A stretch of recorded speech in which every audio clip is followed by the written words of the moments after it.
Welcome to Pigoted, the podcast that brings comedians and experts together to talk about philosophy, science, economics, psychology, and all the other interesting things. Joining me today is, that's what I was going for, and all the other interesting things. Those three, and there's probably some more as well. Look, all you need to know is it's comedians and experts, and we talk about stuff, and that's it. And if that's the kind of thing that you're interested in, it's going to be good. And if you don't like it, then at least you know what you're in for now. Turn it off and listen to something else. Joining me today is Sarah Clement. Hello, Sarah. Hello. And hello to our comedian, Adam Rowe. Our comedian, Adam Rowe. Yeah, I'm taking none of the responsibility for comedy myself. You're just the host. Yeah, just the host. Okay. I've renounced my comedy. I'm here for the light relief. I like to think of you as the counterbalance to... I'm here to wind Sarah up. Yeah. In a way. Can't wait. Sarah, what is your area of expertise? So my area of expertise is environmental governance and policy. I mean, no one probably knows what governance is, but you might know what policy is. So I especially look at biodiversity and climate change, and I do this all under the umbrella of the Anthropocene, so how humans are messing with the planet, basically. Could you just pull your mic a little bit into the centre? There you go. There. That's better. Perfect. Is that better, Finn?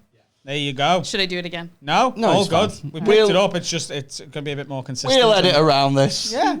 We won't. So, in a way, it is about how governments can make environmentally friendly policies and sort climate change out. Yeah, basically my work is looking at, I kind of see humans as the source of most environmental problems, and how can we introduce policy that stops us from fucking things up, basically. The American Greta.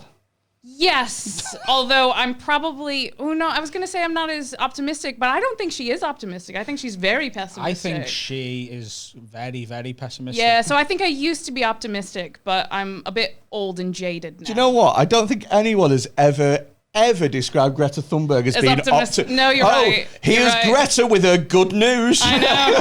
Here she is. She's so happy to be striking again. Yeah, she's not going to take over Russell Howard on BBC Three with Greta Thunberg's good news. No, she never even looks happy, does she? I mean, No. Yeah. So, I mean, she has nothing to be happy about, really, I guess. Well, the world hasn't ended yet. No. And, there are good news stories, you know. In terms of climate change, how fucked are we? Right? Well. On a scale of 1 to 10. So 1 is like, it's nothing to worry about. Don't even worry about it. It's not a thing. And 10 is like, car crash. There's nothing you can do about it. You're going to crash in like a second and you are going to die. Okay, well, I think it's really important to say that we are not totally fucked and we can do something about it. I'm going to go with an 8 or a 9. A 9 is pretty fucking high. Okay, maybe an 8. Okay. I don't know. Well, okay, I think that after our COVID recovery, everyone's going to be like, I just want to get back to normal. We're just going to get the economy pumping again. Who cares about climate change? I don't think we're going to have this green recovery. So I actually think we're going to take it up to a 9 before we go back down. Okay. I think we had momentum. A lot of people thought COVID was going to turn us into, we're going to all of a sudden care about the environment. We're all looking at nature more. We're getting out in nature. No, but no one's recycling when they think they've only got 6 months to live. Exactly. Best get that karma in. Yeah, I'm not doing 2 lots of bins, you know what I mean? Exactly. If I'm going to die of a respiratory disease in a couple of months. It's way too much fat. Yeah. Say what you want about terminal patients. They are carbon neutral.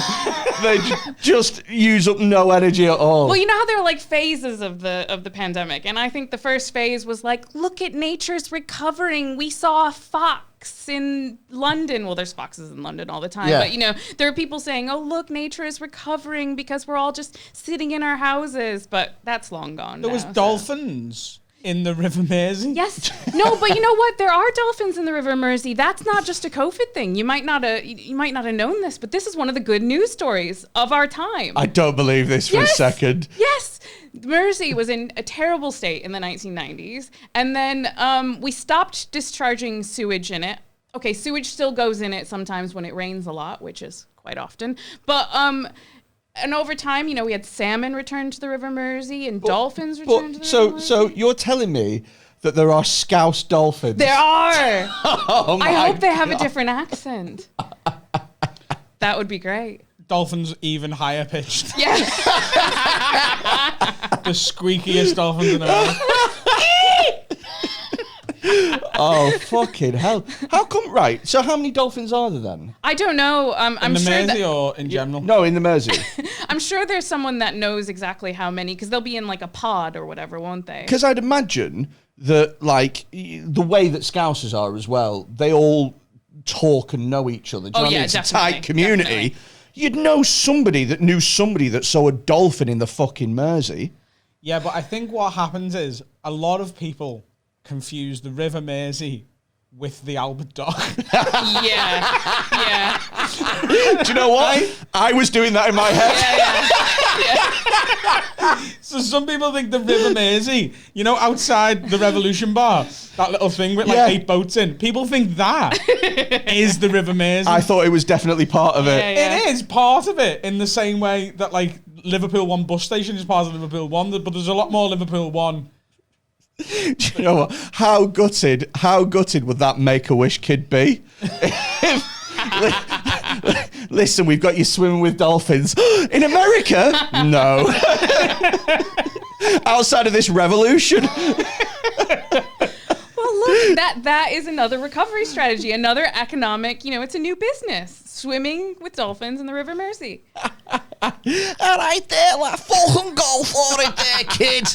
Fucking swim with that there dolphin, lad. Oh, God, I foresee that disaster with that. So we're about 8 or 9 in terms of how fucked we are. I think so, because we're not making much progress. We just keep having more meetings. I'm 32. Am I going to, like, is it going to be completely fucked in my lifetime? Well, okay, so I think it's going to be completely fucked by 2050, so yes. No. Look at him. You think this cunt's got another 29 years in him? All right. We're all friends here. We can be honest, okay? That's what'll tip the balance. The amount of fucking effort it'll take to bury me. Tell Sarah what you had for tea last night. And I don't know what it is, by the way. If anyone thinks I know what Freddie had for tea last night, I don't. But I guarantee it wasn't like... He's really searching I his know. memory.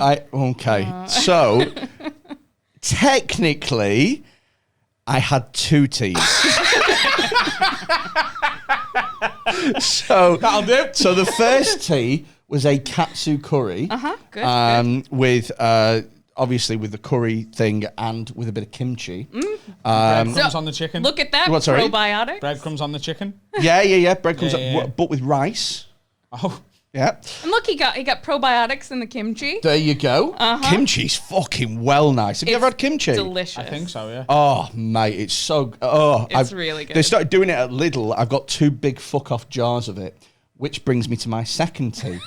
I got home and I was kind of a little bit peckish. It was 10 o'clock at night, so I made myself some coca noodles, also had some more kimchi, and then had some milky buttons that were chocolate orange flavoured. See what I mean? Yeah, I mean... Do you know when I stopped weird worrying about COVID? Yeah. When he got it and was fine. Yeah. You're like, I'm set. Yeah, I'll be all I right. get health anxiety. I have for a few years. And when COVID kicked off, I was like, I'm fucked. I'm going to die. And then it slowly got a bit better. I got a bit more used to it because, it went on for 3 months and I didn't die. Yeah. And then he got it and I was like, Freddie's got it.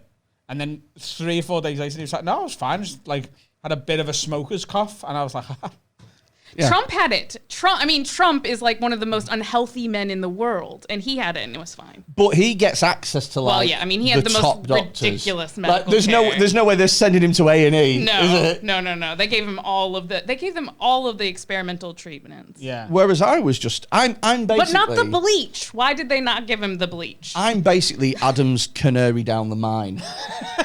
And if I survive Maybe he it, actually infected he you. knows he's okay. Yeah. So it's going to be a problem by 2050, you reckon, where we're going to be totally fucked. Yeah. What does totally fucked mean to you? Does that mean we are past the point of no return and we just have to ride this shit out and the world is still livable but it's going to get worse? Or does it mean Mad Max fucking scenario, we're all fucking killing each other for water and the land is like a fucking desert. I think it'd be more Mad Max if it kept on going to 2100. 2050, we're at the point where we're really fighting. We're already starting to have wars over water.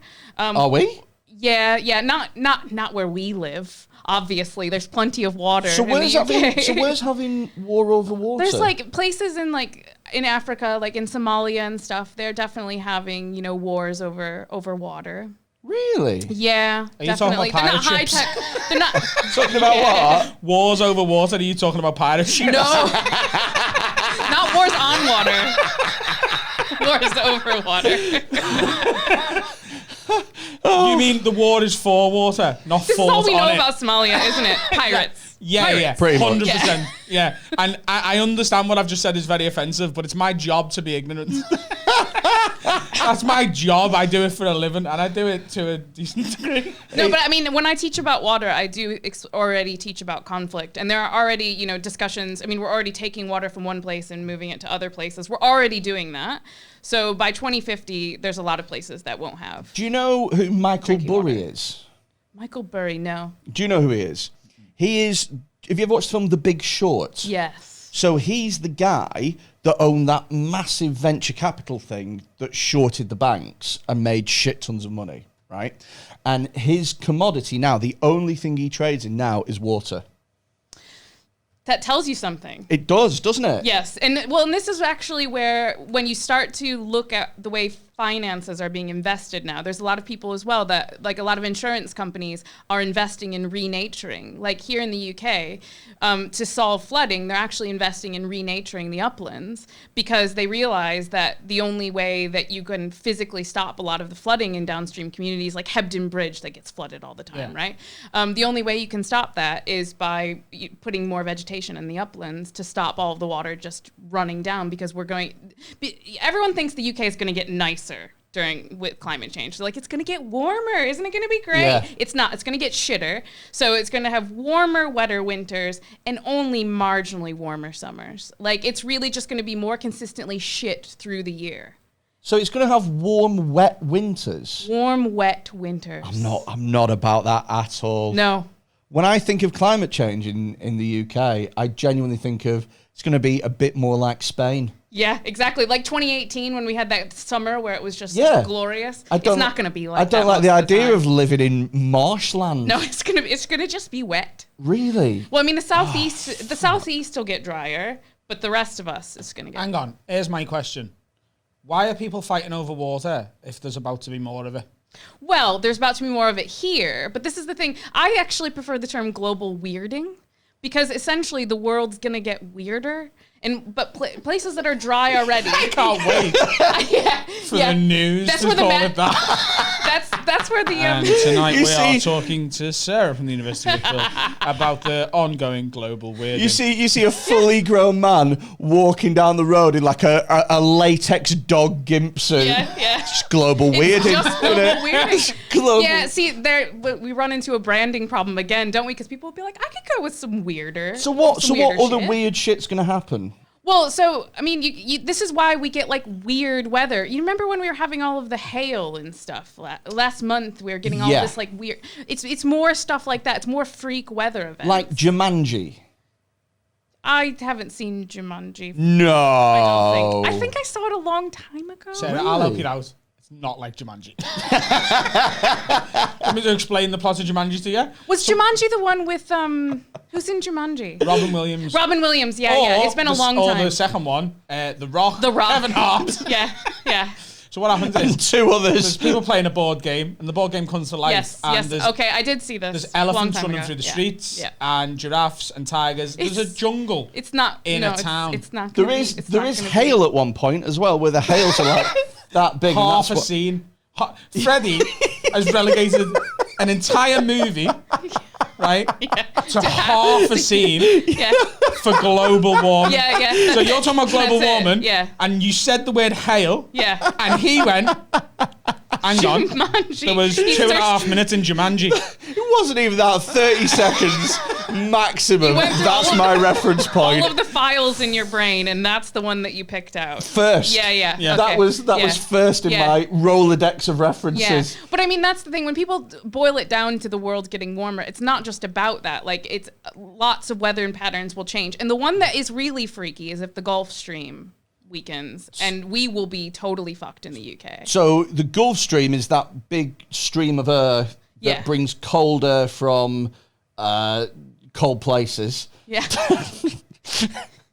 I missed a calling as a weatherman, didn't I? Cold air coming from cold places. It's basically the thing that keeps our island I think mild. there's quite a lot of negative connotations these days to being called Fred the Weatherman.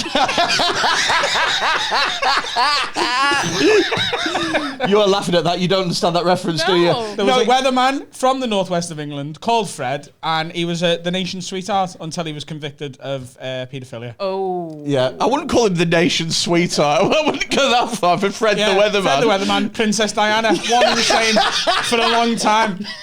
In many ways, both of their careers ended in a car crash. All right. Careers.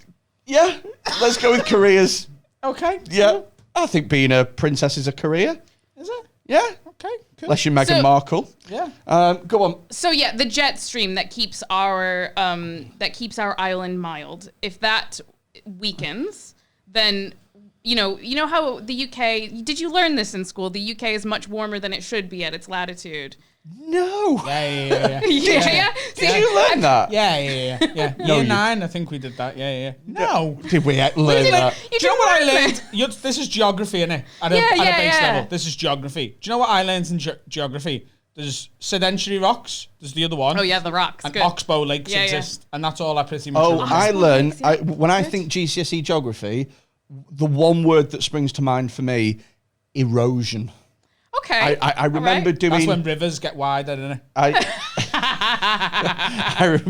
remember doing quite a lot on erosion, and I remember looking at cliffs and them sort of crumbling, and I remember geography teachers going, "Whoa, erosion." And that's pretty much it. I didn't know that the UK is hotter than it's meant to be. Well, yeah. But erosion is another way in which we're fucked because we're losing all of this. Soil, and once it takes millions of years to form really fertile soil. So, or not millions of years. I'm exaggerating. So but it takes a very long time. Going back to the Gulf Stream. So the Gulf Stream is basically simplifying it. It's the UK's ERCON. Yeah, I'm actually thinking I'm confusing now that I'm thinking about it. The Gulf Stream, I think, is the one that goes through the Gulf in America, and I think yours is called something else, the jet stream. It might be. I don't know. I don't remember if it's the same one. Is it like the current? I'm no of the longer sea, a but real for the wind? scientist.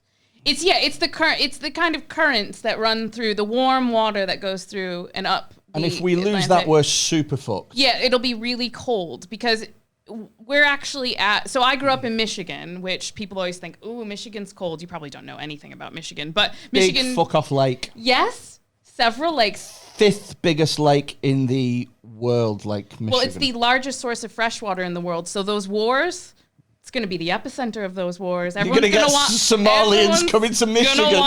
Yeah, exactly. I think Californians will come first, but I hope to see nice. The first place in the world where there's pirate kayaks.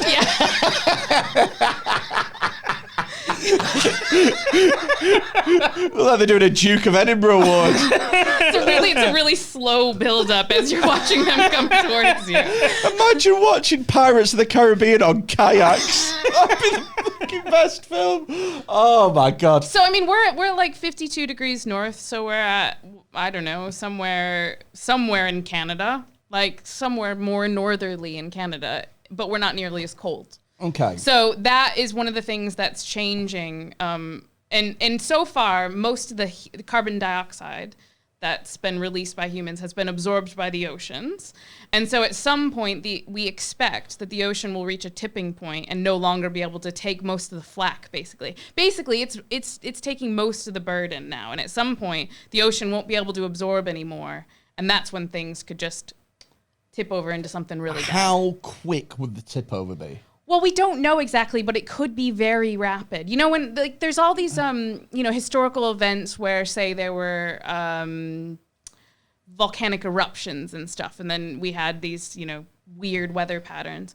So things can happen pretty quickly on a global scale. So we don't actually know. There's lots of different modeling. All the models suggest something slightly different. The thing is I always find that pretty quickly for science is not pretty quickly at all. Because scientists say glaciers move pretty quickly. Yeah. And it's like a quarter of an inch a year. Yeah. Like, I always click on these articles and it goes, the world is going to be fucked. And I go, oh, shit. And then it goes, within the next 100 years. And I'm like, I'm all right. It's going to be faster than that. I find it very... I know this is really selfish and stupid. Well, not stupid, but definitely selfish. I find it very, very hard to give a shit about any generation after what will be my grandkids. Yeah. Because I know I'm I'm never going to be a great-grandfather. Yeah. So those people will never exist in my... Yeah. Do you know what I mean? No, this is why they call climate change the greatest collective action challenge of our time. And our brains are set up like that. They only care about people in our tribe and people that we might know or related to us. And so our brains are not actually equipped to deal with it. We have to like override it with our logical brain. I often don't recycle because I'm just like, this yogurt pot. She looks so upset. She looks so just bad. Doesn't matter. This yogurt pot individually doesn't matter. Do you know what? So it can go in the bin. It's really funny that you say that because I have a similar view in a way that I think that when they put so much emphasis on a single human being doing their job, but so little emphasis on massive You have touched on a nerve, yes. Yeah, so here's the thing, right? I grew up right near these, I think it was like an industrial plant, and they had those two huge, big fucking concrete towers that go up and around like that billowed out smoke 24 hours a day. And I always used to think if they turned that off for a minute, then that would probably do more for the environment than I could do in my entire life. Yes. And the other thing about that is, so that's why I work on policy and I don't work on behavior change. And one thing that you can do, and all of my students do this, and I always tell them, if you do this, I'm going to mark you down for it, but they do it anyway. I say, if you suggest that the policy should be to educate people, I'm going to mark you down. Because the first thing is, just because we know something doesn't mean we do it. We all know we should eat vegetables, right? But not everyone eats vegetables. There's a very weak link between I know something and I do something. But the other thing is, when you see these like public education campaigns, like hands, face, space. Yeah. There's actually like a very weak effect on behavior. And most studies show that you only get about a 5 to 10% change in behavior through those big public campaigns. Oh, I totally believe that. And I also believe that campaigns that raise awareness for several weeks and then we instantly forget. Right. So there's pictures. Regression. You go regression. So there are pictures of dead children on cigarette packets. Yeah. And people still smoke. Yeah. Here's the thing. Do you remember the Ice Bucket Challenge? Oh, yes. What was it raising awareness for? ALS. And you know what? They had a successful treatment out of it. No. They did. I wouldn't have been able to fucking know the answer to that for £1 million. I don't know what ALS is. But that's the thing. So the only reason I remember it is because it came around recently where it was like, look, social media did something good. So that money that was raised was used to fund research into new treatments, and it was successful. They had a new treatment. Really? Mm-hmm. I seen that. I still don't know what it is. What was? I think the S is for syndrome. All I know is, didn't it used to be called Lou Gehrig's disease? Yeah. No, that's. Is that a different one? Isn't that Huntington's? ALS is what Stephen Hawking had. Wasn't that motor neuron disease? It's the same thing. Oh, so ALS is similar to motor neuron disease. Yeah. Okay. Okay. All right. But there is also, when they do follow-up studies, really. They kind of regress. People also regress. Their behaviors regress. Also, when you see the little, they've done research on those little signs that say like turn the lights out before you leave the room, or the hotel ones of hang your towel up to save water for the environment, which is actually, of course, to save money for the hotel. Oh yeah. Totally. I just think the Ice Bucket Challenge, to do that for Stephen Hawking's disease, to do a challenge that makes literally everyone who does it jump out of a chair. A bit much, it's innit? Not fair, really, is it? It's a bit much, innit? It is. Yeah. It's like fucking Dance for Leprosy, innit? It's like bit more. Dance for Leprosy, I'd get involved in. Would you? Yeah, Dance for Leprosy. It's not a disease you hear much about anymore, leprosy. No, because all the lips have fallen off. So can't tell you. What be? Sorry, this is going out on a sidetrack. If you had to pick one thing to fall off due to leprosy, what would you pick? Off me body? No, yeah. Shelf. I think... Look, you're looking at your feet and deciding which one. No, not me foot. I was about to say the middle toe on my left foot, but maybe that would fuck me balance up. It has to be something substantial. It has to be something weighty. Like, yeah, so it has to weigh... I want it noted for the record that I didn't immediately make a dick joke there. Would have been so easy. Would have been so easy. But also, as well, I feel like you know how much individual body parts weigh. You were about to go, it needs to weigh about, let me see. I stopped myself because I had no frame of reference at all. I was going to say 3 kilos and I had no idea how much that was. No idea. Would you lose? I'd probably lose my left hand. Right. And then you could get a cool hand. Oh, yeah. One of those cool, like, bionic hands. They do look great. They have come on a lot. They really have. They have come on a lot thanks to awareness that has been raised through social media challenges. Through the paper, scissors, stone challenge.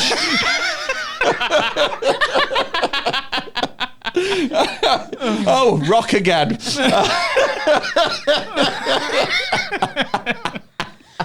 Fucking hell. But that's the problem with climate change, though. You can't do a challenge and then suddenly solve climate change. It doesn't work like that. You can't investigate a new treatment. Do you know what my attitude with climate change is? And this is dead unhealthy, but part of me thinks this, right? So I'm sure there's some psychological thing at play here. If I am in a aeroplane and I am the only person in an aeroplane, apart from the pilot, I will ideally, yeah. I'll be shitting myself the whole flight. What if we crash? If I am in a 300-seater Boeing 747, I don't care because there's a part of my brain that goes, well, we're all fucked, so why am I worrying? That's interesting. And I feel like climate change is the same thing. I kind of know that I'm fucked, but everyone's fucked, so it's fine. Yeah. That's so you'd be more bothered about climate change if it was just your house that was going to get off? Yeah. Wouldn't you? Well, I think that is true, actually. Mate, honestly, if climate change just affected my house, I'd be doing everyone's bins. I'd be running around, I'd be sorting. I'd be like the fucking northern raccoon. Do you know what I mean? Just going through people's bins and shit and fucking, don't drive, Wouldn't you? How hot's it going to get? Do you know what I mean? Like, I understand how infuriating my attitudes are to someone who genuinely gives a shit. I really, really do understand. I do. But just so you know, I actually don't give a shit is what you're going to say, No, right? it's not that I don't give a shit. How you're going to follow it up? I want to, but I just can't. Like, I'm lazy inherently. Yeah. Right? So, and because in my head, back to the yoga pot thing, this yoga pot is doing fuck all. Yeah. Like, literally fuck all. Yeah. So it doesn't matter. And because this one doesn't matter, neither does the yoga pot I'm going to have tomorrow. Yeah, in your head, it's like it's like seeing a tsunami and then taking a piss. It's like, well, my wee's not going to do any difference when there's fucking millions of tons of water coming in anyway. And that's it's just it's mathematical to me. X doesn't matter, so therefore X never matters. Well, so here's the thing, because you're not alone, right? Lots of people are lazy. I'd say you're probably the norm. Most people are like, I can't be fucked doing this. It's a lot of effort to like make the right choices. And that's why you change the choices that can be made. And that's where it goes back to your comment about like the bigger, like who are the companies that are actually making most of the pollution, the infrastructure. So the UK has actually done better than most places in Europe in terms of cutting down its carbon emissions. And you know why? Go on. It's all to do with our energy grid. And you didn't have to do anything. Really? You guys didn't have to change your behavior. You could continue to use as much electricity. Is that smart meters? No, it's not smart I was meters. going to say, because I just got my smart meter installed today. I've had my energy company keeps texting me saying, we will give you a smart meter for free. And I haven't texted them back because I can't be asked speaking to them. It took me 3 years for them to install mine. They kept going, oh, yep, we've got an appointment. And they kept canceling it. And then they came and they went, your house is too old. We can't put one in. So it took me 3 years and I just got mine today. Do you want me to be really annoying? Right. no. So my boiler has got a timer on it. So if I want, I could learn how to go right. In winter, I'm going out for the night. I'll be back about 10. I'll put the heating on at 9:30 and the house will be nice and warm when I get back. Yeah. So for the 6 hours I'm going to be out, it's off. It's off.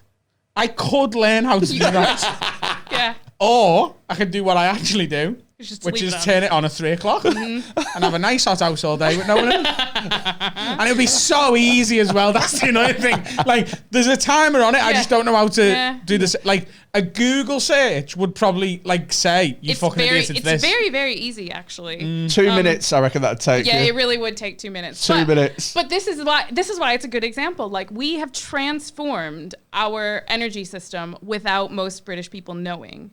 Yeah. And it's because we've switched to more sustainable forms of power. And that's how you solve climate change. That's why when everyone was like, if we just stick at home and we don't travel to work, then we're going to solve climate change. No, you solve climate change by changing the infrastructure. So just to pick up on what you said there, I had a chat recently with a comedian friend of ours who is one of the smartest people I know, and his name's Gary Delaney. You know Gary, don't you? Mm-hmm. So Gary basically called COVID like in February 2020, didn't he? Like he sent emails out to promoters that said there's going to be no live, economy. There's going to be no gig economy. There's going to be nothing until there's a vaccine. His timeframes were a little off to begin with. Only slightly. How long did he say?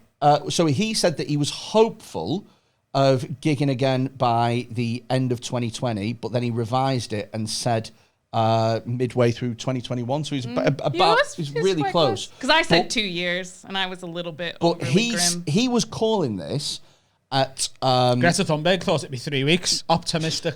Did she? No. Oh. Why do you know what Greta Thunberg thinks about?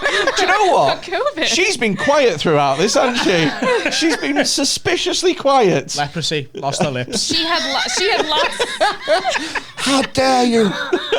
You have ruined my face. She lost all her momentum. That's why. So here's what he did. Right, is he called it? This was February 2020. This is before anyone was even asked or knew what a bloody R number was. Right. So I was talking to him recently. He has put a quarter of all of his money in uranium. And the reason for that is because he says that governments are going to get big into climate change and better forms of energy. Transition fuel. He said the only way that you can create clean energy without completely tanking your economy to pieces is through nuclear power. Yeah. He's right. He's completely right. I mean, he's not right about the tanking your economy. I would disagree with that, with the reality of it, but I would agree with that's going to become a big transition fuel. And James Lovelock, do you know who James Lovelock is? Nope. Is probably your country's most famous environmentalist, other than David Attenborough, of course.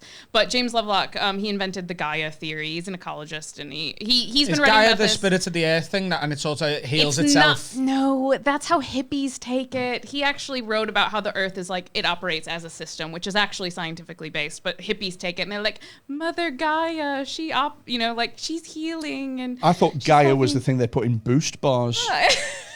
There is a Gaia bar. I think there's a Gaia bar because Gaia means earth. Anyway, he's been writing about this for at least 30 years. I would not drink in a Gaia bar. Absolutely not. What? Was that just a homophobic joke? Yes. Do you know what I said it? Do you know what I said? No relevance, no context, no reason whatsoever. I said it. And I was like, why am I saying this? And it was already out of my mouth. I was actually talking about the food, like a bar, like a... Ah, right, okay. Like an energy bar. Okay. Yeah. Edit. Yeah. Freddie went, there's an opportunity for a joke here, but I haven't quite got time to write it. Yeah, exactly. I went, there's a pun here, a very pithy pun at best. I'm not going to self-edit. I'm going to throw it out there and see what happens. And if you throw enough shit at the wall, some of it will be problematic. I feel that is the spirit of comedy. That should be the trailer for this episode. Yeah. You know you're going to put a clip out, aren't you? You're going to put a clip out. Of course you are. If you throw enough shit at the wall, some of it will be problematic. Pigoted, coming soon. So that can be played when you're cancelled later on. Yeah. So again.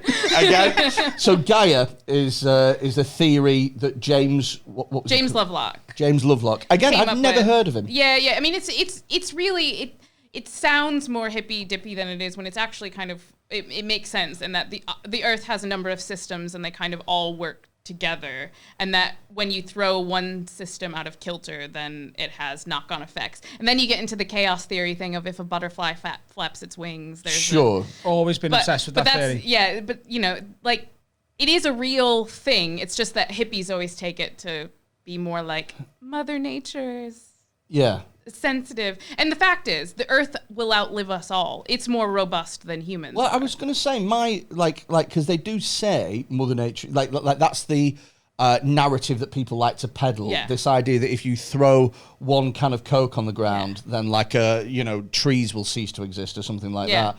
But actually, isn't Mother Nature? Oh God, calling it Mother Nature is horrible. I know it's horrible. Isn't nature like incredibly robust? It's incredibly resilient, and the thing is, humans undermine that resilience. But ultimately, at the end of the day, and that's why I don't like the idea of like saving the planet. It's actually about saving people, because we'll be gone before the planet is gone.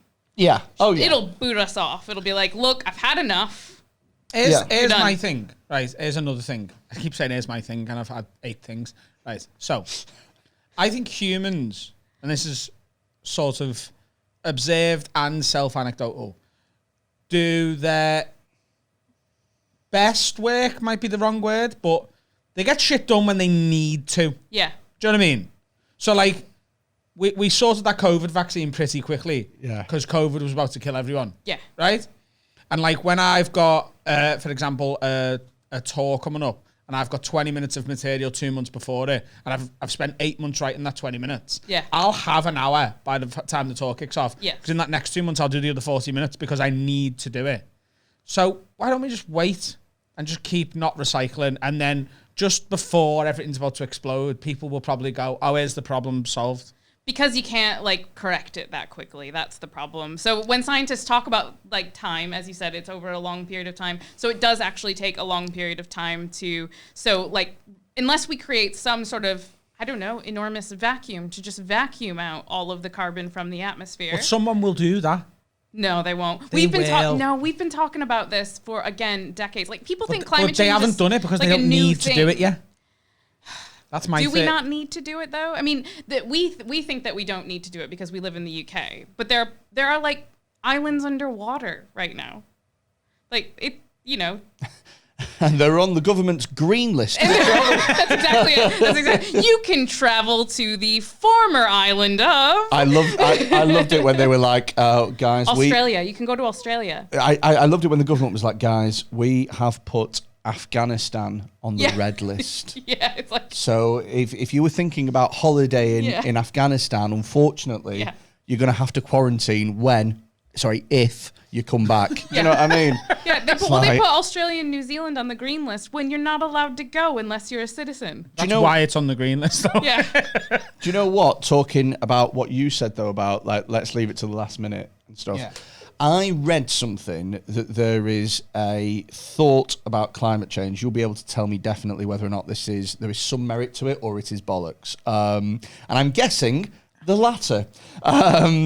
So the idea is that we're already sort of past the point of no return, and the best way to get out of this situation is by accelerating our technological growth so that our technology surpasses whatever damage we're doing, and that we have the capability to reverse all the problems. So that seems like people are just thinking, though, that, technological growth will ultimately lead to a technology that works for this thing. That's a little bit scattergun. Space Hoover. Yeah. Well, this is exactly it. All the millionaires are just like, well, we're going to spend our money on space. And then everyone goes, oh, well, it's fine to spend your money on space because eventually it'll help us save the environment down here. What? How can you guarantee that? Like, it doesn't make any sense to me that just because technological growth wouldn't automatically lead to the right technological growth.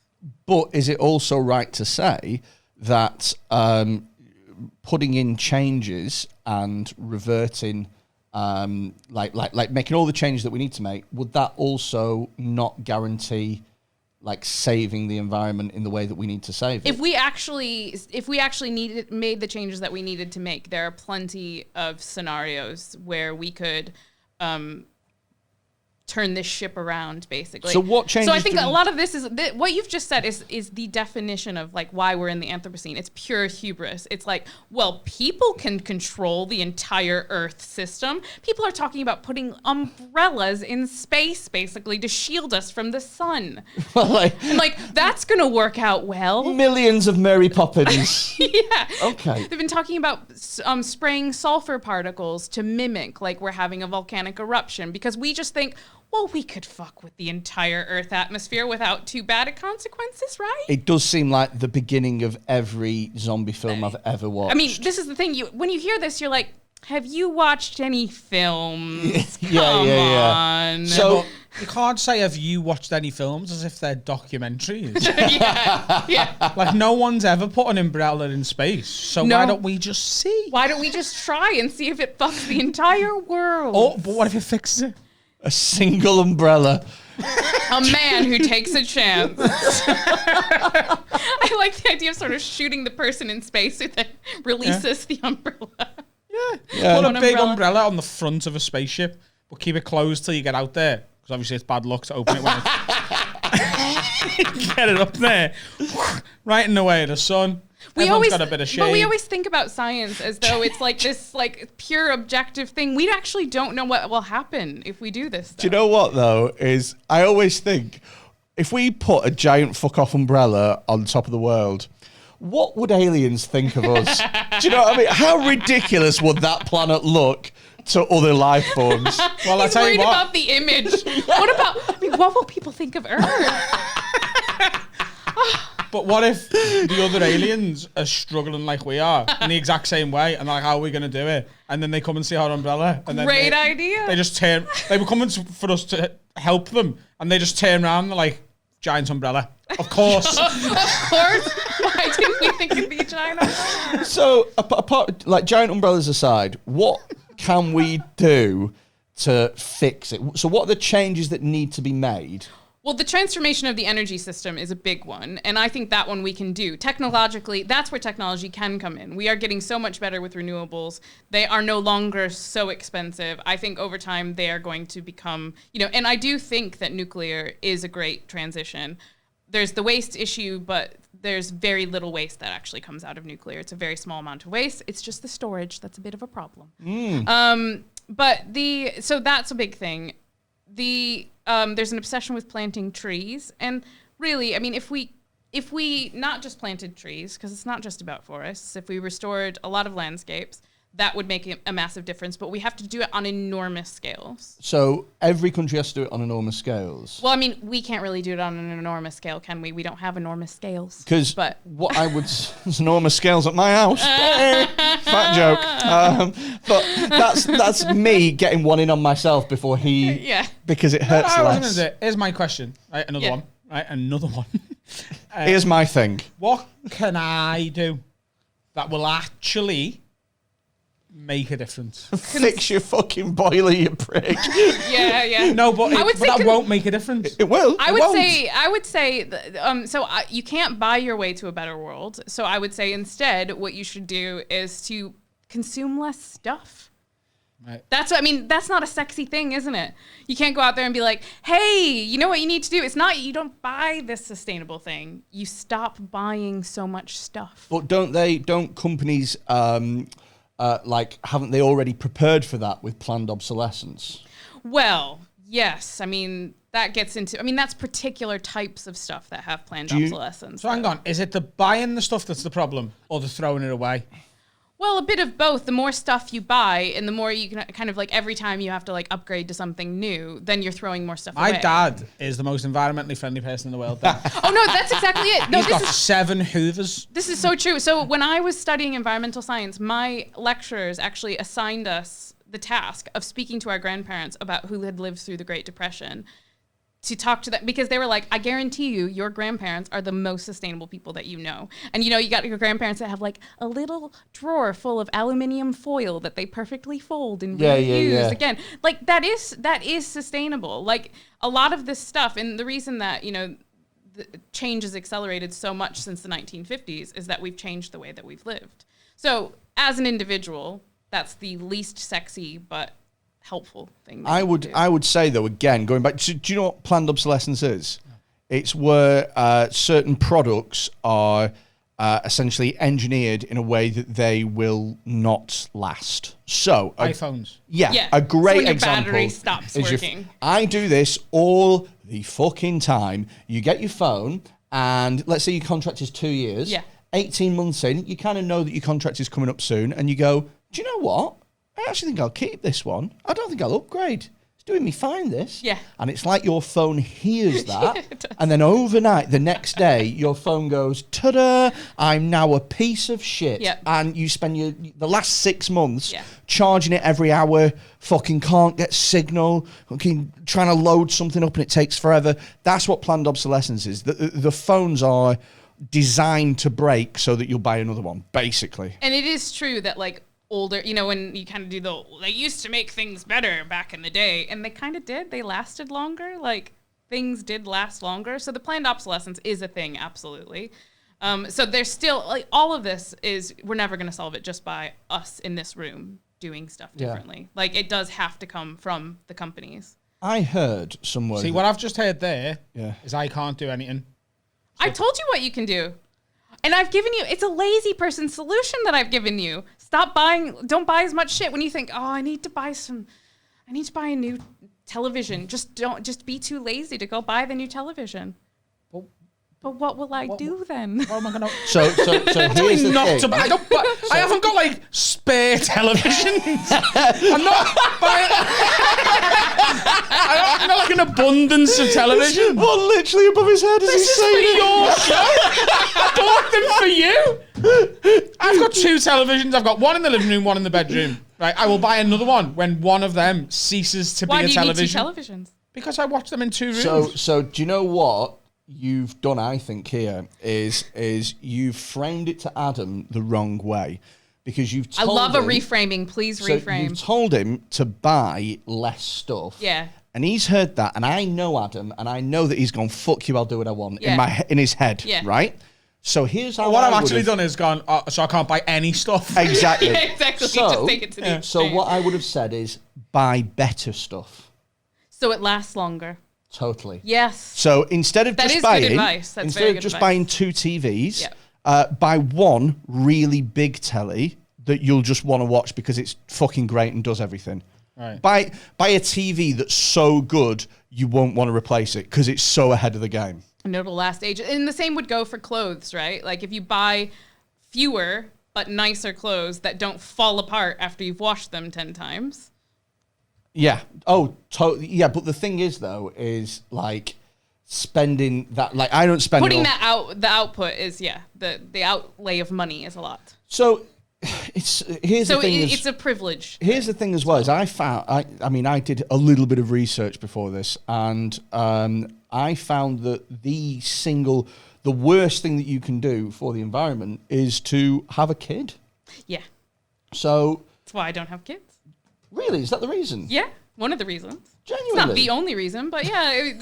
I mean, I feel like I'm getting too personal now. I'm just not that into kids either, but... I thought it was going to go one of 2 ways. No, I'm ideological and I'm barren, so let's move on. Do you know? Yeah, exactly. Jesus. This is now taking a turn. So no, not it is, having kids. absolutely. But how can you sell that to people, though? It's a good question. I think... Have less kids. Have a better kid. Have a better kid. Yeah. Have one big fuck off kid. That'll last for ages. I was going to say... 19-foot tall kid that lasts 200 years. I was going to say something really inappropriate, then I stopped myself. I actually do think the social norm is changing without people realizing it. If you actually look at the statistics, people of my vintage, there's going to be a lot more people... like when we get to more like middle age who don't have children, like there's a lot more people that don't have children. And I think as it becomes more of a social norm, because we are social creatures, we do what other people do, even if we think of ourselves as fiercely independent. And as it becomes like more normal to make the choice not to have kids, I think that will naturally happen. But you could also sell people, like I probably shouldn't say this, but when I see people who have like 4 kids in this modern era, I'm like, you don't need them to work the farm. Like, why did you think you needed to have so many? I understand back in the day we did have more kids, but now it's a bit strange to have a lot of kids. So having less kids, maybe you can sell people on that. They did something in China, didn't they? Where they went, yeah, exactly. They went, so for a while in China, they went, listen, you're only allowed to have 1 kid. And if it's a girl, then we ain't going to pay you for it. So enjoy. So you might well murder those. Yeah, No. We trust you not to get rid of them if you have them. We trust this episode never getting monetized. Yeah, I'm not. Can't wait to see you doing an Uncle Roger style apology videos. I'm not suggesting that we put that into policy. I actually think social norms are more powerful than policy in this particular case. You're not suggesting a policy of murdering children. I am not. Just to clarify. Just to clear that up. Just to clear it up. We don't want anyone going away from this episode thinking, did she want to murder kids? No. No. Kids are the future. And to be honest, when I'm asked to speak about environmental issues, it often comes from the youth. Mm-hmm. You know? Well, that's it, because they know that they're the ones that are going to have to deal with it. Yeah. It's right. So what I would ask is because you do governance and policy and stuff like that. Yeah. If they put you in charge tomorrow and they said, listen, you can make any laws that you want that we all have to follow as a government, but these have to be stuff that the general population would, go along with. Yeah. What would you do? What would you change that we're not already doing? I would probably make a lot more things mandatory. So at the moment, we've moved away from when we made the big gains with the environment in the 1970s. It was all kind of command and control legislation where we said you have to hit, like, you can't pollute above this threshold. You can't just dump stuff in the water anymore. That's when we made the biggest gains. And then we kind of, Reaganomics came along, the Thatcher era, all of that, and we went, you know what? We'll just do incentives now. We won't penalize people who do the wrong thing. We'll just reward people for doing the right thing. And that hasn't really gotten us very far. So I think I'd go back to a bit more command and control and say, you're only allowed to emit up to this much carbon. It would never happen under the current regime. But if I were in charge, if dictator Sarah were in charge, I would go back to more of that command and control. You can only release this much carbon. You have to follow the principles of like a circular economy. So you're actually reusing materials. Because back to your yogurt cup, that yogurt cup will never go away. All of the plastic that's been made is still in existence. Yeah, it's still just floating around. But you can't see it. Yeah. But this is where the circular economy comes in that you can reuse that material again and again. And if you're... I've never seen a yogurt pot again. Once it's gone, it's like they don't find their way back. It's because there's some fucking poor kid in the Philippines that has to live on a rubbish dump. That's exactly full of fucking Adam's fucking... So now he's got a nice new toy. You could get the next one I throw out, put a little string, you got a little phone thing. Oh my God. I used to do that when I was a kid. Little lad soundproofed his bedroom with all your fucking yogurt pots. That's just... Oh my Hello. God. That's what we do. We send our rubbish away. I also hope that you give a very nice Christmas present to the people who pick up your rubbish, because it sounds like you make them work really, really hard. The only person who picks up my rubbish is whoever I'm in a relationship with at the time, and that's because they take it from the curb. You make the person you're in a relationship with. I don't litter. No, I mean when you put it out at the curb, there's a person that takes your rubbish away. Oh, the bin man. The bin men. Yeah. I hope that you give them a nice gift, because it sounds like you're making them work really hard. I don't tip bin men. Hang on. No, I don't tip bin men either. It just sounds like he's putting a lot of pressure on them. He's like, they take it away. If anything, I make my bin man's job easier than you, because like my bin man, it's the same guy or the same 4 men every week. They come, and one week is the purple bin, which is the rubbish, and the next week is the recycling bin, which is the blue one. And if anything, he gets a house off every 2 weeks because there's never anything in the blue one. He's picking up less bins. All right, so then the next time your bin man comes around, that's my present. Take next Thursday. Yeah, you should go out to him and say, but unfortunately, do you appreciate me? Unfortunately, on one of those 2 weeks where it's your normal bin, it is packed so tightly. It's like fucking dark matter. No, condensed. it isn't. So I fill it up like pots. normal, and then so my bins get collected on a Friday morning. Okay, so I fill it up like normal. I put my purple bin out, and then there's normally about 4 or 5 bin bags that haven't got a home yet, and I just go and put one in each of my different neighbours' purple bin, which is already out in the street. And they all leave a little bit of space because they all recycle, so they've got space in their bin. And yeah, that's fucking brilliant. But you know, it's interesting to me that you keep coming back to recycling, because that is like, it's not the number, you know, it to me it seems like it's the thing that we learned when we were a kid. It's the first thing you learn about, don't litter and to recycle. And so when I tell people what I do, they're like, oh, I don't litter. And I'm like, but that's not, I don't make my living looking at whether or not people litter. Like, that's not the biggest problem. Like, littering is it's an environmental problem to a certain extent, but it's more than anything an aesthetic problem. Oh, yeah. That's problem, yeah. And then recycling, that's one thing, but I mean, a lot of the stuff gets taken away and isn't recycled. So that, again, is why consuming less plastic stuff is better than just expecting. Because there's also, they call it wish cycling, in that people just throw things in the recycling bin hoping that it will be recycled. Oh, right. I thought you meant they throw things in the recycling bin and it ends up being advertised on Wish. I heard. I mean, I've seen Wish, and I think probably some of that stuff, it did come out of the bin. I heard that like 90% of recycling ends up in landfill anyway. I mean, it's very variable depending on where you live. So that statistic is dodgy. But there is a lot of stuff that we think is getting recycled that's not. But here's my thing. My new catchphrase, right? Here's my thing. Right. So we only should be, instead of have a word. The reason that like that statistic is variable is because there's a finite amount of recycling that can be done. Is that right? No, it's more that like some local authorities are poorer than others, and they but because of that, there's a finite amount of recycling that can be done within a place. Yeah. So once we reach that level, anything over that goes to landfill because there isn't the facility to recycle it. So that yogurt pot and the other 15 things that was meant to go in the blue bin that went in the purple one, they're going in landfill anyway. Because without me, that threshold is still already the recycling threshold is being reached already. So everything that I should recycle that I don't is going to landfill anyway because that threshold is already there. I like that you're sort of illustrating why we're so fucked, really, because he's like he can logic his way out of any sort of he's incredible. that he wants he's to absolutely make. Incredible. He's like, yeah, but I mean. No, but it could have been the one that went to recycling, but I mean, ultimately... Yeah, no. But that's the point. If my yogurt pot went to recycling, then next doors is going into landfill. But there are places where everything is recycled, and it's just that Here's one of them places, West Derby. It's definitely... Well, I don't actually... You know what? I was going to say it's definitely not, but I don't actually know. No. Yeah. I have no idea. Surely the answer to that then would be just to increase the ability of these facilities to recycle stuff. When they do that, you won't even know about it. No, but I'll start lying.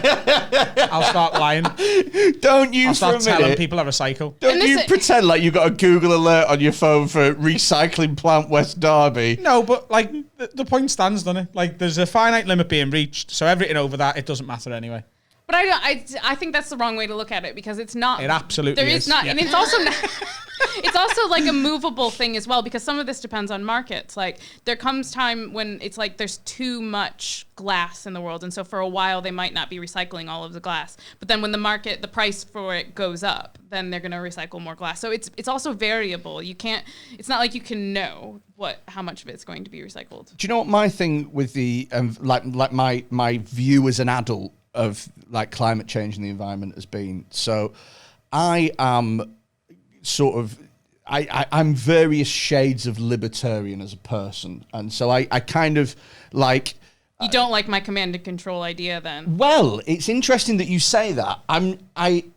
The environment is the one thing, apart from like the classic things of like, you know, defense and police and all this shit. The environment's the one thing where I go, actually, we probably do need a lot of regulation. But the reason for that isn't because I like regulation or governments or things like that. It's because I think that unregulated companies would take the piss to the point where it would impact on everybody else's freedom and ability to do what they want. Yeah. So for me, I've always thought that the reason, like the way that you get out of this or the way that you deal with it best is that you still let companies do what they want, but you say, okay, so if you choose to pollute loads, then we are going to fine you this much money, however much money it costs. What you were saying before, isn't it? Go back to penalising. Yeah, penalising. However much money it costs to fix the shit that you have done, we are going to fine that to you. So you can still pollute as much as you fucking like, but you're footing the bill, not us. But on the flip side of that is if you choose to be carbon neutral, if you choose to make green incentives and initiatives, then we will give you some form of tax break that recognises that you are saving us money by doing things off your own back. So question about, though, if you're a very wealthy company and you just decide you want to pollute the fuck out of the air and the water, but the problem then becomes you then create public health problems. So there still needs to be a threshold, otherwise you're going to cause massive public health crises. Which has happened many times. With who? So when was the last time that happened? Well, currently there is a crisis happening with what's it called? PFAS. PFAS. So the thing is PFAS. PFAS. Yes. What's that stand for? Just getting her phone back out. Yeah. So you can't just put PFAS into the room and expect us all to be like, oh, that's it, is it? Oh, PFAS, of course, that well-known acronym. Because I didn't want to pronounce it, all right? Okay. Perfluoral octanoic acid. Okay, so what is that in a nutshell? What is it? It's basically an industrial surfactant. So when you get those nonstick pans, for example, like Teflon pans. Oh, right, okay. And it's used in lots of things, and it's in all of our drinking water. Well, that sounds bad. It is a bit bad. We don't know how bad it is yet. It's one of our new things that we're learning about. None of our internal organs will stick. Yeah. They're just constantly slipping about. Oh, it'll be like that. Did you guys have Olestra in this country? What's Olestra? Oh, it was like during the 1990s, there was this craze of like, you know, sort of weird diet food. And they made Pringles with a fake fat known as Olestra. And it had to, the Pringles had to carry a warning label that said, may cause anal leakage. How small was that warning label? That wasn't the flavour, You know what? It was pretty big. Really? It was actually pretty And people big. still bought it? And people still bought it because people will do anything to be able to eat what they want and not get fat. Do you know what? If there was Pringles that said on the box, may cause anal leakage, I think I'd try it. I think I'd need to know that I wasn't doing anything that day, but I'd want to, because in my head, the way that I'd look at that is it has to be good if they're marketing it like that. Yeah. Well, I actually, I had them when I was a kid. My mom actually kept them in the house. And this could be the second video on the internet of me talking about Olestra and anal leakage, actually, because I was talking about this in a Talk for Skeptics in the Pub online. So great. Really? Could be my new brand now. Trying to get sponsored by anal leakage Pringles. Yeah, exactly. I don't know where it went. I think it's still around, but yeah, good stuff. So anyway, PFAS is it makes it a bit slippery. It probably doesn't make it a bit slippery inside, but that's what I envisioned when you said that. We'll have kind of slippery internal organs. What's going to happen to all because there was a problem with microplastics, wasn't there? Yeah, we don't actually know as well. This is another one of those things. So when if you measure blood and you measure things in food or whatever, and it has microplastics or PFAS or whatever, don't panic immediately, because there is to a certain extent, we don't actually know what that means in terms of how that impacts us yet.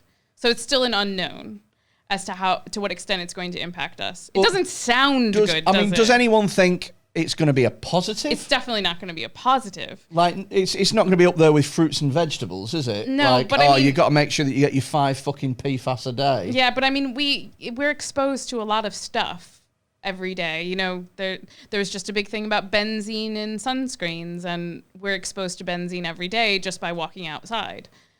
I've never heard any of these big things. So, like, yeah. I'm being told that everything that I come into contact with is contaminated in a way that's poisonous to me. Well, you're mishearing me. What I'm saying is, just because you're exposed to it doesn't mean that it's necessarily doing you harm. Okay. But what It's I'm like saying, when every year they tell you something new's a carcinogen. Do you know what I mean? Like years ago, it was like, sorry, do you mean a carcinogen? Whatever. Did you say carcinogen? Yeah, it's just a slight mispronunciation. Oh, right. that's how I would pronounce it. But Really? I'm Wow, I've been American. outvoted. I'll keep my fucking mouth shut. but I'm an American, so you can't go by my pronunciation. That is also very true. And you're Scouse, so I'm right. But like years ago, it was like, if you smoke, you might get cancer. And now you can't even have like a fucking ham butty. Do you know what I mean? Like, do you know what I mean? Like, they're like ham, eggs. And it's a shame because I fucking love smoking ham butties. Do you know what I mean? Like, yeah, they add totally. something else every year. Yeah. It's like, this might be cut. Like, when I was a kid, it was popcorn chicken from KFC was a carcinogen. Dr. Pepper was causing testicle cancer. I don't know whether this was true, but it was stuff we got told in school. I don't know whether it's by teachers or other school kids, but I remember it. I mean, Dr. Pepper's slogan is literally, what's the worst that could happen? Yeah, you can lose a bollock. You can lose a bollock. But the thing is, just because something's a carcinogen doesn't mean it definitely gives you cancer either. Like, there is a dosage issue. And this, to go back to the point of, I hope not, because I have not stopped eating salt and pepper, popcorn chicken or drinking Dr. Pepper. If you were to you still need the regulation to set a threshold that we know is safe for human health in terms of how much that those companies can pollute. Because otherwise, if you allow everyone to set however much they want to pollute, then that doesn't, like, they might cumulatively, it could add up to something that could cause a lot of harm. I mean, we've just gone through this horrible year and a half of dealing with COVID, and air pollution kills more people every single year, and that's with regulations. Speaking of air pollution, have you ever been to, like, Asia and places around there? Oh, terrible. My God. So I went to, I went all over Asia a couple of years ago, but the worst place I went to was Jakarta. Oh, yeah. Which at the time was the most polluted city in the world. I think that's a title that gets passed around, like one of about 6. I think Manila is always in the discussion. Yeah. Beijing is in the discussion. At the time, it was Jakarta. So I went over there, and I honestly didn't think it would be that bad. It is fucking unbelievably bad. So for a start, you cannot see the sky. You can't. It's like there's a big grey blanket between you and the sky. And Dubai's like that a little bit. Yeah. Like, Dubai has got like a sort of coating, and it's sort of like, even when it's like 50 degrees, there's no blue sky. It's like a quilt. Yeah. That's why it's always so hot. I was in a hotel. Literally 50 yards down the road was a petrol station. And that petrol station was the nearest cash point. And so I would go there to get cash.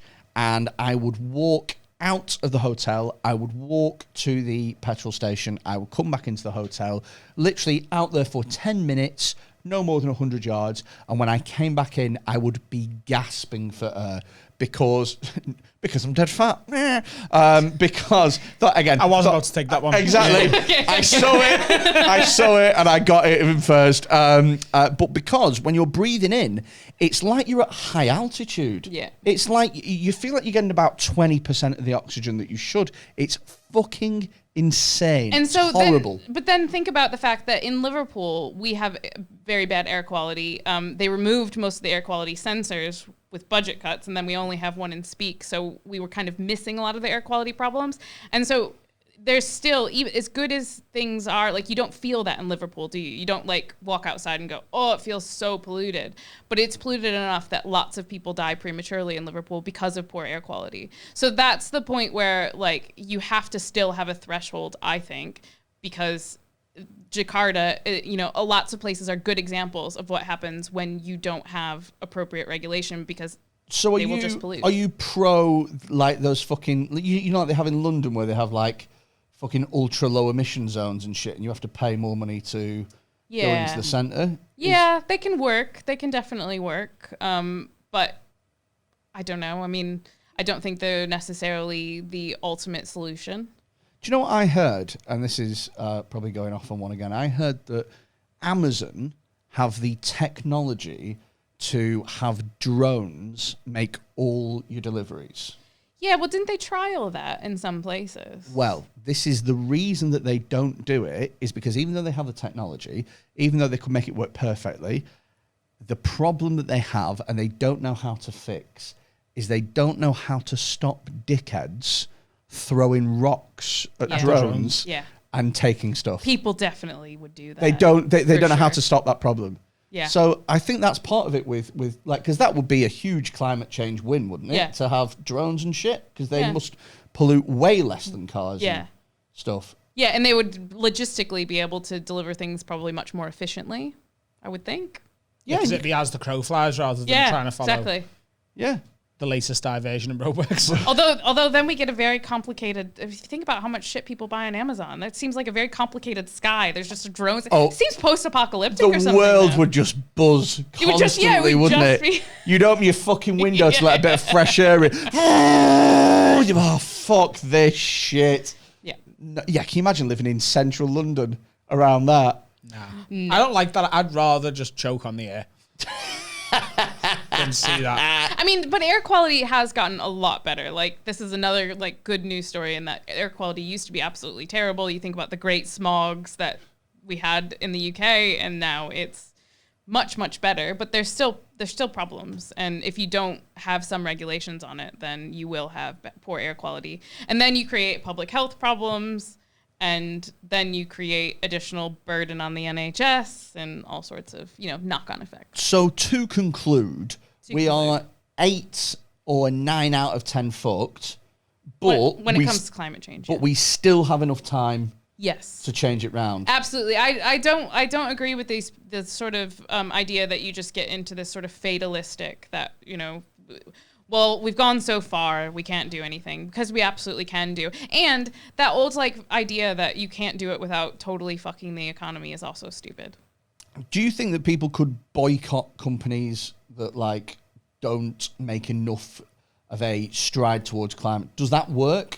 I think it could work. I think it probably, my view on this would be, and it's not like this is an area that I'm an expert in, but my view would be that the best way to start it is what people are starting to do now, which is to tell their employers to say, we don't want our pension scheme to be invested in that. Like our superannuation schemes, we don't want to invest in that. So I think divesting is probably going to be more effective, because if you think everyone who works for the universities in the UK saying we don't want our money to be invested in companies who aren't doing the right thing, that's going to be more effective than just me going, I'm not going to buy from Amazon anymore. On the flip side of that, Adam, now that you know how to fix your boiler and you can put a timer, it will literally take you 2 minutes. Are you going to do that? You just said that as if I didn't know that already. Yeah. I haven't learned that today. Oh, right. So you know how to do it? No, I don't know how to do it. I know it will take me 2 minutes to find out how to do it. Okay. And I've known that the entire time I've lived in the house. Here's the thing. If they said to you, literally, we're all boycotting Amazon, they're not doing enough to, sort the world out. But, I'm imagining you get a lot of stuff from Amazon. Yeah. Would you boycott? Is there ever a scenario where you would boycott Amazon? I will boycott Amazon when, you do. Do you know what I mean? Do you know what I mean? I won't do it when Twitter does it, but when most of my friends are they get on board. Yeah. I'm not going to be the only one in the WhatsApp group boycotting Amazon. Yeah. Do you see what I mean about social norms? Yeah, 100%. It makes a massive difference. So sometimes you don't need regulations. You just need, so now the burden's on you. And I'm not going to boycott it. Fuck him. I'm sorry, it's just Amazon too convenient. Is incredible. No, it's unbelievable. It's amazing. So convenient. And they can do whatever they want. It's that good. It's that good. That's why they get away with it, because it's that good. Yeah. It's like, I want this specific whiskey, like, in an hour. And then they send some poor Ukrainian man to drive the van that he came here in, and he drops it off at your door, and he's like, there you go. And you don't even have to say hello to him. Sometimes if your porch is open, he'll just put it in, and you get an email to go, it's in your fucking porch. You don't even have to get... I am so unbelievably lazy that I would rather get on an Amazon Prime tomorrow that I could get from the shop today, because someone's got to deliver it for me. I can pick the hour I want it delivered in. I'm a lazy person. I'm going to continue. Do you know how lazy I am? And this was the other day I realized this is peak laziness, right? Okay. I couldn't be bothered putting a wash on. This is a machine that washes it for you. All I've got to do is throw, not even neatly, a bunch of clothes. I could literally go into my washing basket, pull out a fist of clothes and go into a machine. I get the tablets. I don't even have to measure the powder. It's a big thing that looks like a sweet. And you throw it in with the washing and then go boop. And mine's a washer dryer. I don't even have to take it out until it's dry. And sometimes I will sit on I can see the washing machine from my couch. I will sit staring at the washing machine for like 45 minutes. Just like, I can't be bothered just doing two things. And all my clothes will be clean tomorrow. Yeah. I'd rather just get up tomorrow and be like, ugh. Well, I was just about to say, mine's not even a washer dryer. Mine's just a washer. Sometimes, this is how lazy I am, I will put a wash on, and it will wash, and then I'll go, it'll dry in there. Oh. Your clothes must stink. that creates a funky smell. It never works. It never, ever works. But in my head, I go, it'll be all right. And then it never is, and I have to do it again. But that is the argument. So going back to how I said, stop talking about we need to educate people and then they'll do the right thing. It's not because you don't know what the right thing is to do. You're just like, I can't be asked even doing it. And I think that's the solutions that we need to climate change have to be so easy. They have to be, you just don't have the choice to do the bad thing. So there are certain things that might not change, buying from Amazon, might not change, but maybe the way that they deliver it becomes more sustainable. In order to get people to make better choices, it has to be better for them. Yeah. It has to be, because no amount of guilt tripping will ever make people do convenience the right thing. Over morals. So there was a thing. That's pretty much it. That's the story of the modern world. There was a thing for a while that Elon Musk was developing. I don't know if he was doing it anymore, but it was about roof tiles that were cheaper than your average roof tile, easier to install, lasted longer, but also had little solar panels in them. So rather than because look, how many fucking houses do you see with solar panels? Like middle class houses. Yeah. Because it's a fucking ball ache, and you save £3 off your electricity a month. It's the environmentally friendly thing to do, but nobody goes, I'm going to stick $3,000. Unless you live in an actual sunny place, and then it really is a massive But benefit. in the UK, not a point at all. No. But if you made roof tiles that were little fucking solar panels that were cheaper and easier and lasted longer, people aren't making the choice because it's environmentally friendly. They're making it for all the other choices. Yeah. And that's the thing about a lot of renewable energy as well. People make the choice because it provides, and if you think about it on a country level, and countries going, well, we now have energy independence. We don't have to rely on other countries to give us their oil or to give us their gas or whatever. That's where the incentive comes in. But I mean, Elon Musk is a good example, actually. He's a voracious capitalist who will actually create things that make the world better, but he's still kind of a dickhead. Also, with those roof tile things, for me, they would still have to approach me and tell me when it's happening. Yeah. They'd still have to knock on the door and be like, by the way, next Wednesday at like 9 o'clock in the morning. No, I've been in bed.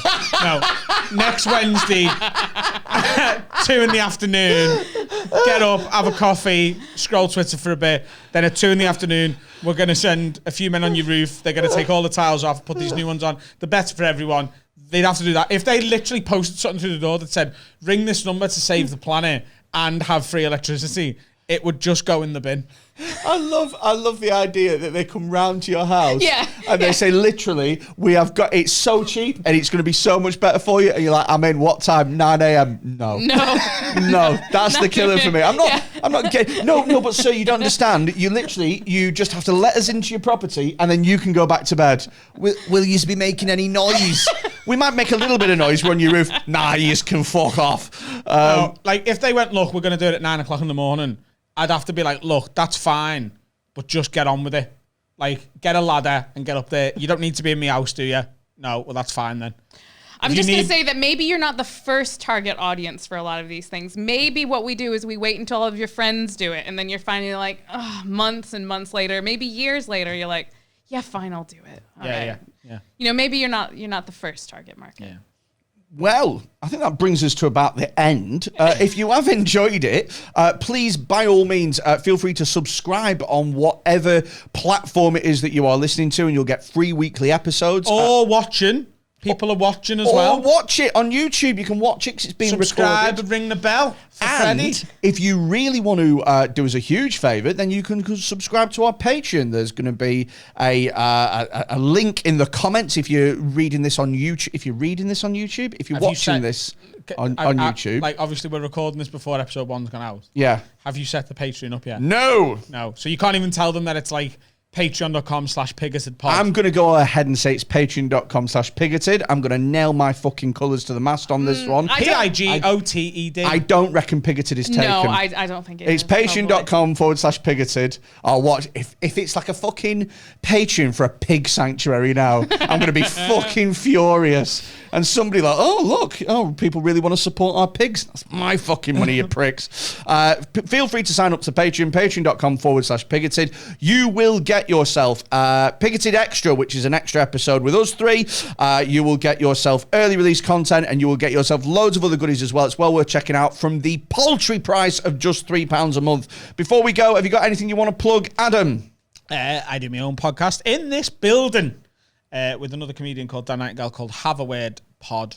That's available everywhere, and you can find me on social media, Adam Rowe Comedian on Instagram, Adam Rowe Comedy on Twitter. I think it's just Adam Rowe on Facebook, but they're all blue ticked, so you know it's me. I've got a stand-up special on YouTube called Club Comic. Watch that as well. Anything you want to plug, Sarah? I've got a book, but it's very expensive. It's called Governing the Anthropocene, and if you are associated with the university at all, you can get your library to order it. Wait a minute. Is your book on Amazon? It is on Amazon. Hypocrite. Unbelievable. I didn't put it on Amazon. It's published by Paul Grave, and they just put it on there. They're a massive global publisher. How much is it? It's ridiculously expensive. I can't even remember. It's like What's something it called? like £68 or something. No. All academic books are like this. I'm going to wait for the film. It's okay. So the book is only. And even then, someone's going to have to come into your house with the film, put it in, press play, and then I'll watch it. But don't put it on at 9 a.m. Fuck that shit. The book is 300 and something pages, but this is how all academic books are. I make no money. You pay a lot of money. Nobody wins. Really? Yep, absolutely. Academic publishing Who gets the money? The publisher. So basically academic publishing is one of the most profitable industries in the entire world. So I don't get the profits, but if you want to, learn about stuff. This is the best plug ever. I've got a book out, but for the love of God, don't buy it. Don't buy it. It's too expensive. Thanks very much. You can email me if you want. Oh, what's your email? Well, you can look me up on University of Liverpool's website. If you email me, I can send you stuff from the book. Really? Could you send them the book? I shouldn't do that. No, you shouldn't. But she will, by the sounds of it. Brilliant. Thank you ever so much for coming. We will hopefully see you again next week. Thank you. Bye-bye.